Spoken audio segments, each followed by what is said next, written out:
Warner Brothers, you might want to get some long sleeves on, because this is gonna hurt.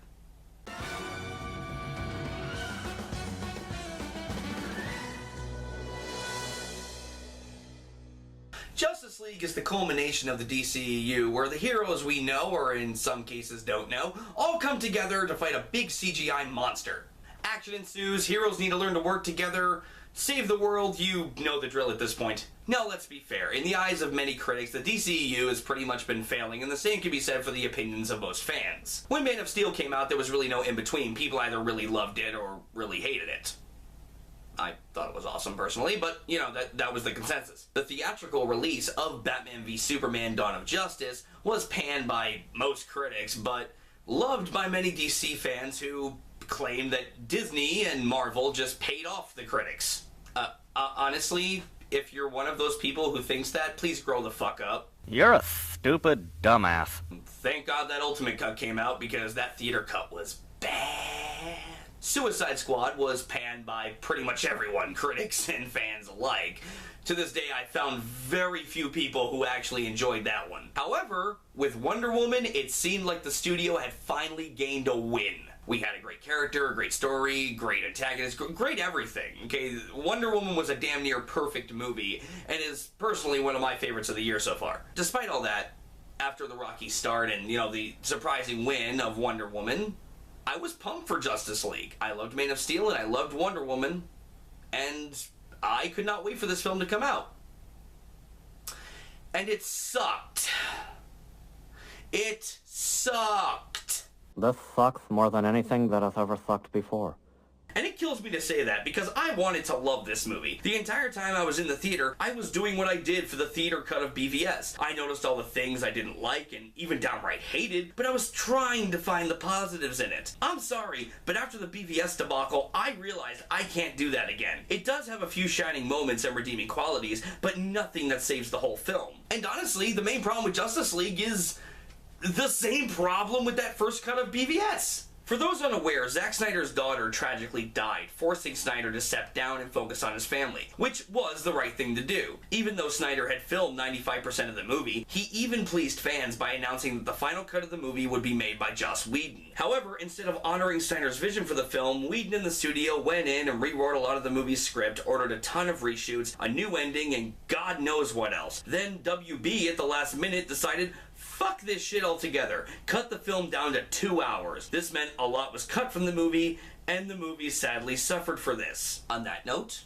let me get my positives out of the way, because there are some. If there's one thing that the Justice League movie nailed, it's the Justice League themselves.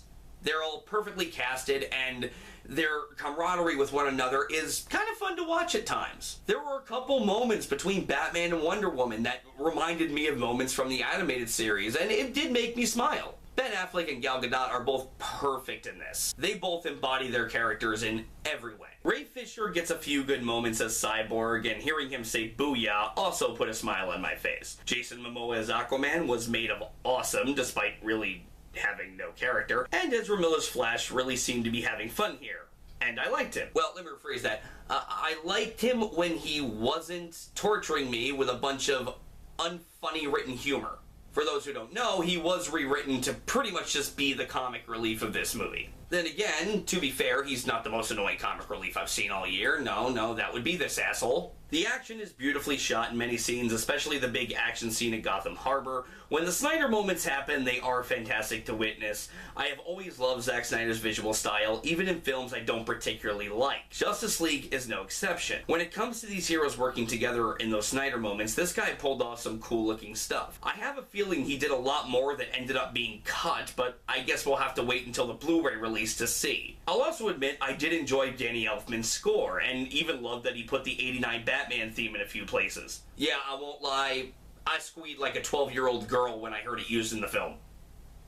I'm not sure why. I have two perfectly awesome Batman films with that theme in it already, but whatever, I'm getting off track here. Back to this film. Unfortunately, even all that praise could not save this movie. Justice League is a film in desperate search for an identity. It doesn't know if it wants to be serious, comedic, lighthearted, or brooding, and instead ends up being all of the above with disastrous results. So much was cut from it, you can tell exactly where shit was cut, where the rewrites were, and if I'm being perfectly honest, I think Joss Whedon's extended involvement, as well as the 2-hour studio mandate, did much more harm than good. Remember this scene with Alfred?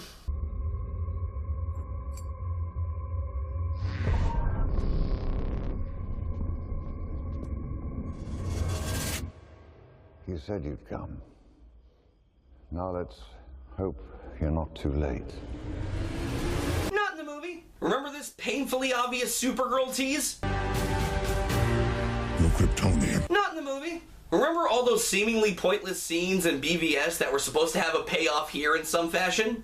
Not in the damn movie. None of that is here. This is clearly not what Snyder intended when he set up this universe, and whether you love him or hate him, the changes made to his vision turned in a very botched product. It not only hurt this film, it made some of the problems in the other films even worse. There is such a conflict of vision here, and it does not mesh well at all. Now, I don't know if Snyder's original version would have been better or worse, but based on what I'm seeing here, I'm sorry, I gotta say it would have been better. At the very least, it would have had a consistent tone. With the exception of Superman's resurrection in the film, which, just gonna say it right now, is the equivalent of taking jumper cables and hooking it up to a fucking dead car battery. The events of BVS, including Ben Affleck's dream sequences, the Flash cameo, Lex's warning, and the dirt rising from Superman's grave, are never mentioned. Here was the chance to redeem this universe for all its faults, and instead, the studio said, fuck it, make it the most generic thing possible with no thought. What does incompetent mean? Hell, there's times in this where the freaking continuity is off. When Cyborg is expositing his backstory to the team, he says that the mother box turned on after Superman died, and that's when his father decided to use the mother box on him. Didn't we see an email video of you being created by their mother box before that? Like, before Superman died? Am I missing something? Hell, there's a scene where they go into the Kryptonian ship in the dead of night, and 5 minutes later they go outside, and it's like mid-afternoon. Guys, come on, this is some Ed Wood type shit. Nobody will ever notice that. Filmmaking is not about the tiny details, it's about the big picture. The big picture? Yes. Then how about when the policeman arrived in daylight, but now it's suddenly night? What do you know? Haven't you heard of suspension of disbelief? Also, while I really enjoyed the new characters' personalities and the way the actors played them, the movie doesn't really do anything to make you care about them. Don't get me wrong here, there are some emotional moments. There's a nice scene between Cyborg and his father. There's a nice scene with Aquaman and Mera. There's a nice scene with Barry Allen and his dad. However, while those scenes are nice in their own, the film does nothing with them. I'm not asking the movie to be 4 hours long and fully detail everything, but because we know so little about these characters, the emotions of these scenes slowly faded as the movie went on, and I just didn't feel it. The characters have fun personalities, but I just wish instead of the movie punishing us with so much forced humor from the Flash, and I mean a lot of forced humor with the Flash, they took the time to develop these characters further. It's one thing to make me enjoy a character, it's another thing entirely to actually make me care about them. And speaking of characters and actors, what the fuck is the point of having J.K. Simmons and Willem Dafoe in your movie if you're not going to use them?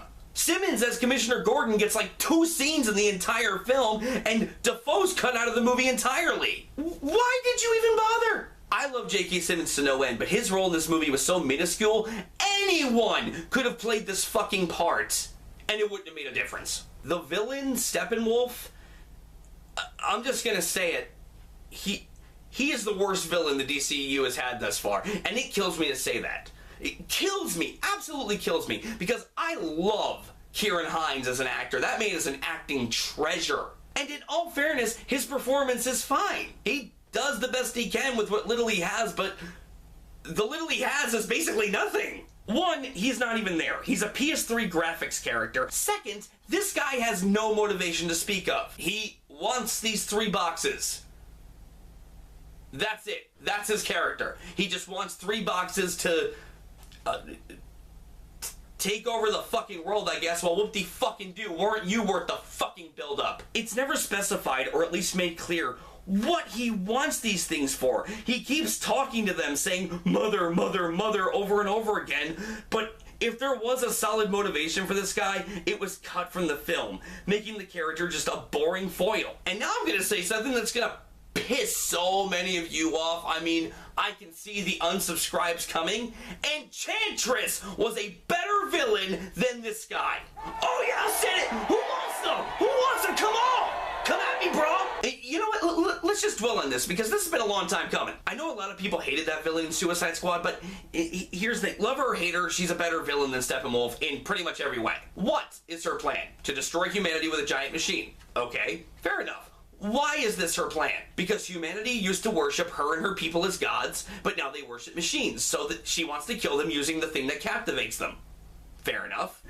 Whether it be the what, why, who, or how, I understand this villain! Her motives are admittedly not that interesting, but god damn it, at least she has motive. She has a driving force. She shares a body with someone else. We get her strengths and her weaknesses. We see the destruction she causes, and even understand what's at stake if she wins. Steppenwolf is just a villain that never really comes across. He's just some random generic CGI monster tossed on the screen for the Justice League to fight. The most we see of his damage is a backstory which doesn't have much bearing on the plot and is halfway through the movie instead of at the beginning for some reason, and we cut back and forth to one family barricading themselves inside a house for what feels like an eternity. Do we see total devastation? No. Do we see anyone besides this family being affected? No. Are the stakes shown to be high if the Justice League loses? Not really, no. Case in point, shit villain. And while we're on the subject, when all was said and done, it didn't feel like anything was really accomplished because the villain was so weak. Zod and Doomsday felt like bigger threats than this asshole, and Superman beat both of them, so what's the point of this? Granted, it makes more sense than the Avengers assembling to go get a fucking stick, but come on! Give me something! I mean, guys, say what you will about Man of Steel, BVS, and Suicide Squad. Please, say whatever you will about them. At the very least, they were ambitious films. Man of Steel ambitious with its retelling of Superman's origin. BVS ambitious with its narrative and huge scale. Suicide Squad ambitious with its style. It didn't all work? God, no, but at least they tried! Justice League feels like every generic comic book movie you have seen a million times before. And because of that, it feels like a remarkable step backward for the DCEU, which, given their track record, that's saying something. To the DC fanboys and fangirls who love this movie and are currently defending it, I'm not saying you're wrong for liking this movie. Hell, I wish I liked the damn thing. But at the very least, I hope you understand that you deserved better. You deserved better when it came to the fucking Justice League. You didn't have to settle for generic.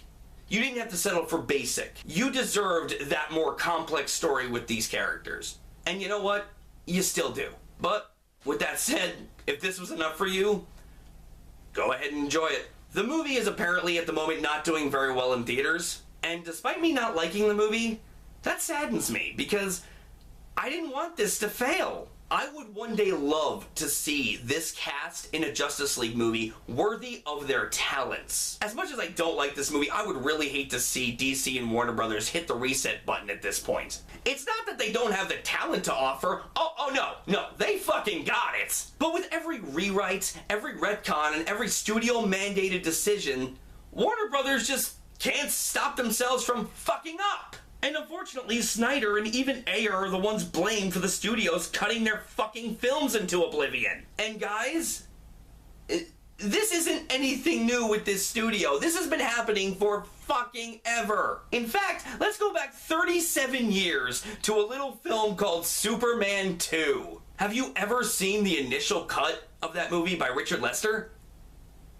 It's fucking awful! Why? Because Warner Brothers halfway through production replaced Richard Donner with Richard Lester, who anyone who has suffered through Superman 3 can tell you can't direct his way out of a nutsack. This is why fans of the Christopher Reeve Superman often refer to the 2006 cut of that film, or the Richard Donner cut as it's called, as the definitive version of Superman 2. Is any of this sounding fucking familiar? Oh, shit, you know what? Fuck it. While we're on the subject, let's go back 20 years to Batman and Robin. You know that film that everyone blames Joel Schumacher for fucking up? Newsflash, people. Almost everything wrong with that movie had nothing to do with Schumacher. Almost everything you hate that movie for is either from the script or a studio-mandated decision. Bright leafy colors, studio mandates. More kid-friendly, studio mandates. Anatomically correct suits, studio mandates. Every vehicle made to look like a goddamn toy, studio mandates. And other things like the ice puns and terrible one-liners can be attributed to the script. Read the script, they are all in there. I'm not saying that Schumacher holds none of the blame for that film. Oh, far from it. But I am saying that he has held all the blame for too long, and unlike most people, he's at least apologized for that film. I haven't seen a single fucking apology from Warner Brothers. The point I'm trying to make by going off in this huge tangent here is to say that after everything the studio has done regarding comic book related movies, all of the great ones were truly great because the studio didn't get in the way. They let Burton create. They let Donner create. With the first film anyway. They let Nolan create. They even let Jenkins create with Wonder Woman. And you'd think, after all these years, after all the bullshit and studio mandates and fucking Catwoman, you'd think Warner Brothers would learn to stop getting in their own fucking way! They screwed themselves with Batman and Robin. They screwed themselves with the initial release of BVS. Now they have screwed themselves with Justice League. And I'm sorry, but after all the success they've had with just letting the artists do their thing, Warner Brothers should have known better. They should have known better. So congratulations, Warner Brothers. You're fucking morons. And please, don't get the wrong idea about my thoughts on Whedon's involvement. For all I know, he did make a good version of the movie that was butchered by the decision to cut it down to 2 hours. Hey, it's possible. It's even possible that Snyder's cut might have been bad too. I'm actually not sure how much of this was Whedon and how much of this was the studio just not giving a shit anymore. I do love Joss Whedon and I'm sure he tried to do what he thought was best, but in the long run, outside of a stellar cast, the score, and some cool looking action, Justice League didn't work for me. When all is said and done, I'm giving Justice League a D+. It's a total mess, and we need a damn Snyder cut ASAP. So what did you think of Justice League? Be sure to let me know in the comments. And hold on. I'm sorry.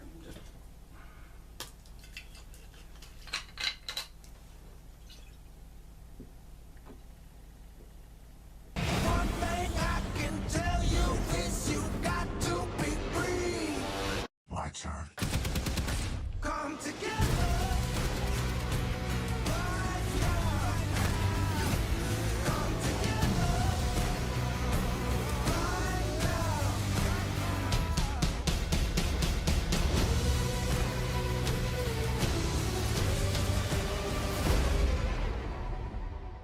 Shall we?